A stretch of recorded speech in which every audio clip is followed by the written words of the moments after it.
One thing I forgot to suggest or hinted at last week is that in this proclamation that Jesus makes that the reign of God is at hand, it is something that is intended to suggest an urgency. I think I mentioned that if we were to read this in Greek, that there is a repeat of the word, and immediately this happened, and immediately this happened, and immediately this happened, that there's a sense of urgency, not just in Jesus' message, but an urgency that should call us to be attentive in some way to what's happening in our midst.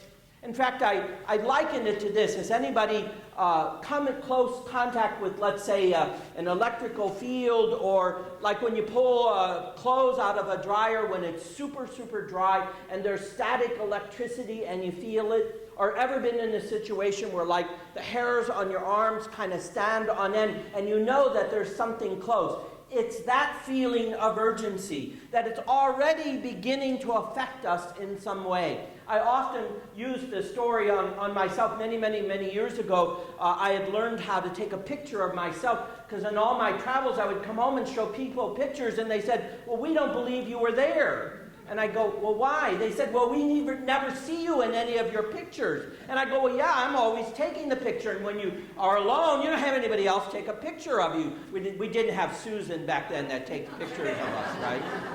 I didn't have iPhones or that take pictures. So I learned on my camera how to, push a little button, how it is, and it's a time delay. And so I said, "Oh, this is great." So I was traveling up to the Grand Canyon, and I said, "Oh, this is great. I'm going to get a picture of me in the Grand Canyon." So I set the camera down. I had a rock, and I set the camera down on a rock, and I said, "Okay, I got to go out about 4 steps out." And so I set the camera down on the rock, and I proceeded, because I pushed the button and knew I didn't have much time, and I kind of went like this, and all of a sudden there was nothing in front of me.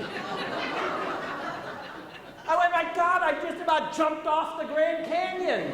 Some French tourist would have come along about 3 weeks later and found the camera, and all he would have seen is feet going over the edge, and I would never have been heard from again. The reign of God is not like that. But the reign of God is like, you kind of get to an edge and you kind of feel it, and all of a sudden, and that's the idea, that we're falling into the reign of God.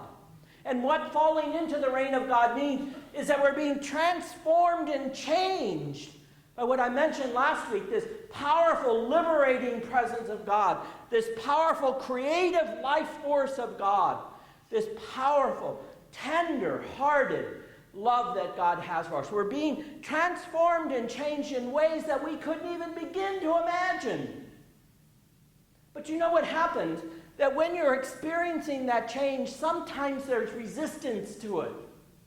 And the resistance comes, surprisingly, in many times from our own family, right? From our own friends, from our own neighbors. That's what we've experienced over this past year as we've gone through this open and affirming process. I'm a little out of breath. Too much exercise at this time in the morning and not breathing enough. That we've experienced resistance.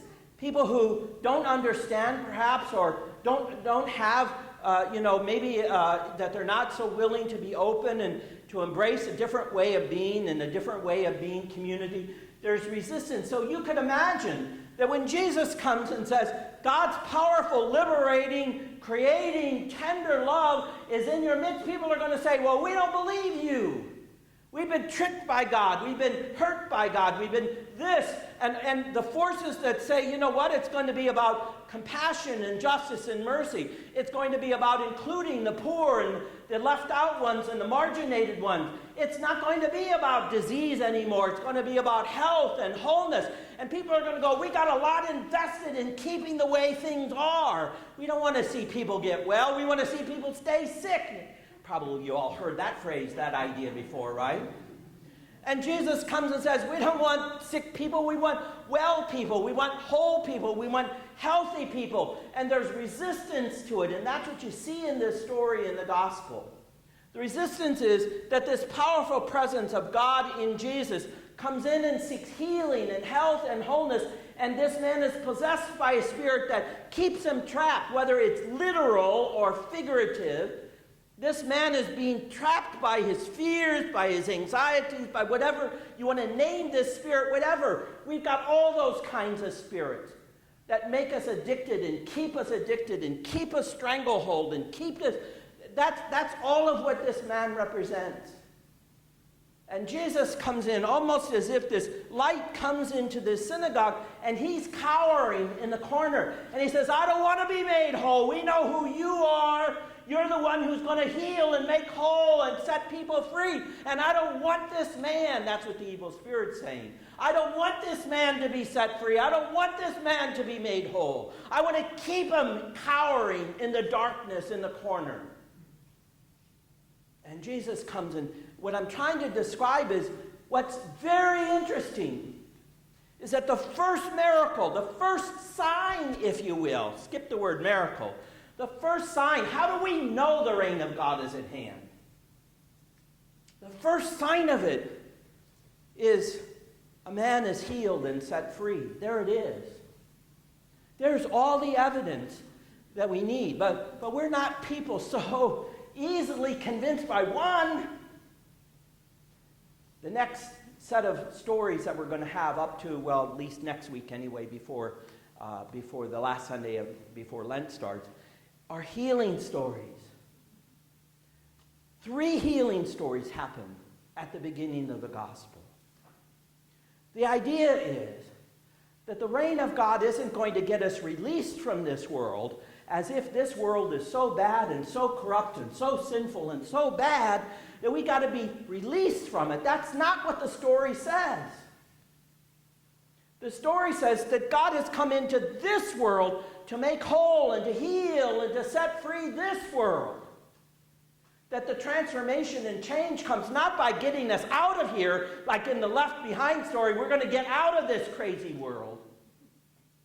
But rather, the reign of God is about healing and making whole and setting free this world. And that we become agents and instruments of that healing in this world. That's why almost in the first action of announcing that the reign of God is at hand, as we heard last week, is Jesus goes, I want you to follow me in this action of bringing about the healing and the wholeness of the world. That it's not Jesus alone, but it's Jesus and the partnership that we openly agree to be agents of.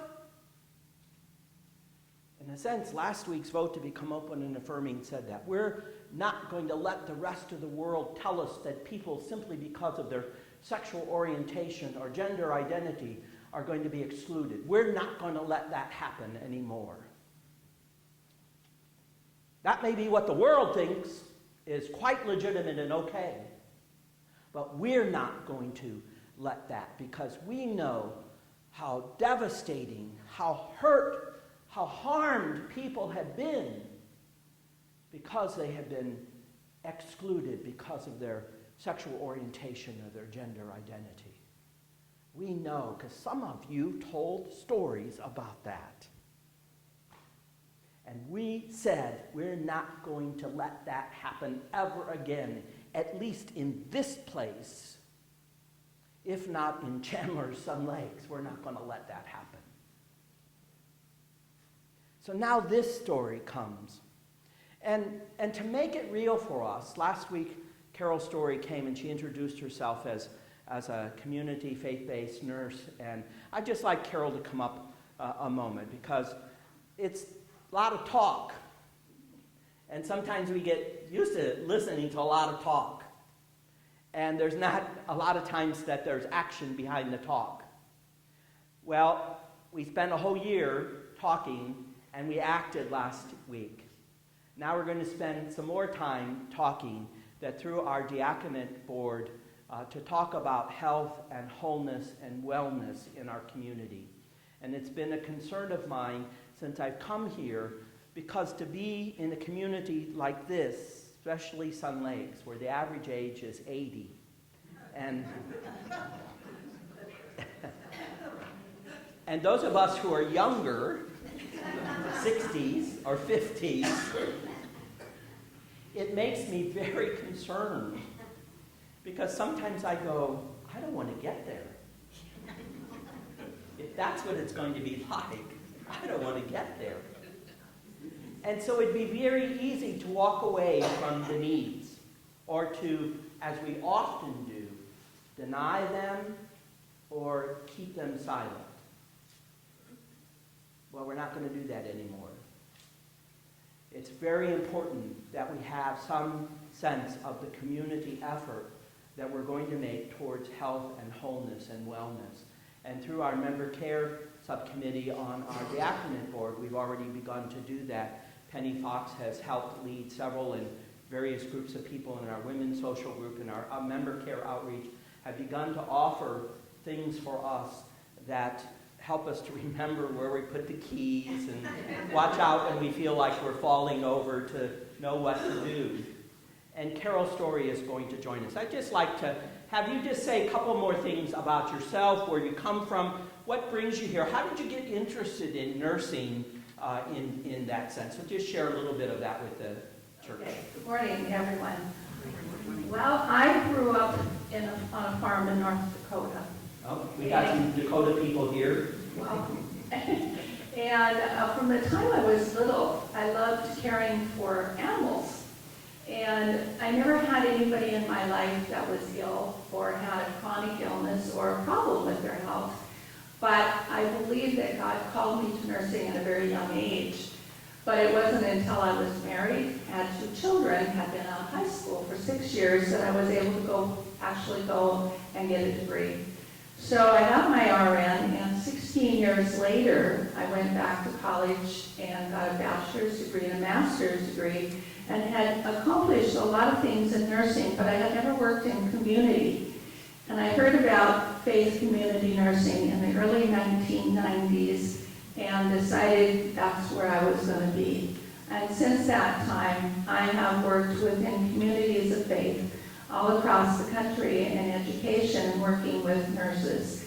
So today I've been working in this past year, working with Mercy Gilbert Hospital, where they have a health and wellness program that many of you may be aware of. This church has a covenant with them to provide health and healing and wholeness through a faith community nursing.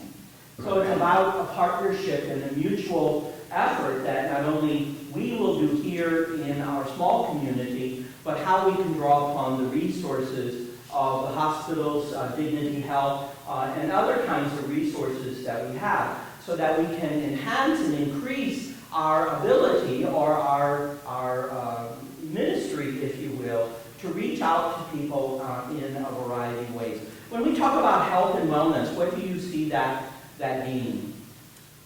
In this congregation, we will, with the Health and Wellness Committee, build a program that will integrate your faith and your health using the resources in the community and me and the pastor and those of you who want to work with us in integrating faith and health. We can do that in a variety of ways. We can do that through programs of health and wellness. We can do that through a program of visitation. We can do that with me making home visits, doing individualized visits, healthcare, hospital visits, perhaps, different interventions that we will work together to build a congregation of wholeness. When I think of wholeness, I have to share with you my mother. My mother was 97 a year ago, and in September she passed away almost 98. But my mother had severe rheumatoid arthritis. She lived life to the fullest. Never ever did I hear her complain about pain. She was right with her neighbors, she was right with God, and she was right with others. And I saw my mother as an example of wholeness. Though she had a sort of an ill body, she was whole because she was mentally, physically, mind, body, and soul very alert, right up to the minute when she passed away, smiling, talking to her sister, saying, "Remind me when I get home, I have to do this." And she slipped away. but my mother was whole. And that's how I see wholeness, that you as a congregation will understand that there's a great connection, body, mind, and spirit, between your faith and your health. So it's not quite a new thing to talk about wholeness or holistic care. Some of you have probably heard it for a long time. But I know in the class that I'm teaching for Grand Canyon University in the nursing program, that many nurses that have been out in the field for quite a long time have only learned to do the science part. You know, oh, you got a headache, so here, take an aspirin. Or, you know, you got a knee ache, do this. And many of them, that's how they knew, and many of our doctors are still there. But the focus now, and what Dignity Health I know has really moved towards, is the sense that it's not just about treating the body, right? But it's also providing an environment with our minds, because our minds have a lot of power to work our body better, but also the spirit in terms of faith, and including faith in that. So how in terms of what we will be able to do, not just in terms of the physical and the mental, but in terms of the spiritual and faith, how can you see that we will be able to come together to support what our member care and what our health and wellness committee is doing and what you will be doing for us in terms of faith and the role of faith in that? To think about that in terms of wholeness again, because as a community of faith, you have values and traditions and strengths. And we want to build upon the strengths of your faith and how that we can bring the spiritual to others. And that may be through home visits, that may be through sharing in small groups, that may be supporting one another, not only just in prayer, as you do on Sunday morning, but in the many other little things that many of you probably are already doing by visiting one another. And that is also meeting not just the social needs, but also our spiritual needs. We do that by listening. That's a big part of who we are as Christians. We also do that by being present with people. And that's my goal. I want to be present with you through the times that are hard for you, but also through the joys, so that we can be a congregation that does minister body, mind, and spirit. And we certainly have Roseanne Hiles works with, and our diaconate board works with our shepherding group that many of you have been recipients of, the phone calls and the notes and the letters that get sent out to people when you're sick or in the hospital or away from us. And we'll be looking to improve that and expand. I said one time that I have learned that one of the most sacred and holy things that a nurse does, and that really we can do for each other, that one of the most sacred and holy things we do is, in a sense, what we see Jesus doing in this story today and next week and the week after, is that he approaches the person. In other words, he doesn't require that the person come to him, but he approaches the person and he touches them in such a way that that touch, that presence, is a very important sacred and holy moment. Not only with the person who is ill, but for Jesus and for us. So the way that we reach out to people, maybe only through phone, because some that's all they can do, but the way that we reach out and are present with one another and touch one another becomes the way that we will be known also as a community of wholeness, of wellness, of healing for people who want to come. And so I really look forward to working with Carol and hoping that you will too. And if you want to know more about the health and wellness for our diaconate board, it's going to meet on Monday, and we'll be talking more about that. Lynn White is our chair of our diaconate board, and many others who take part in what we do, that we want to make this the greatest opportunity for people to get the care, to get the connection, to get the resources, and to do as the reign of God invites us to do, is to change and transform illness and that into wellness, into wholeness. So let's thank Carol for being among us. No, just thank you, and I look forward to meeting you, each and every one of you, and working with the Health and Wellness Committee. Thank you, Carol. Thanks.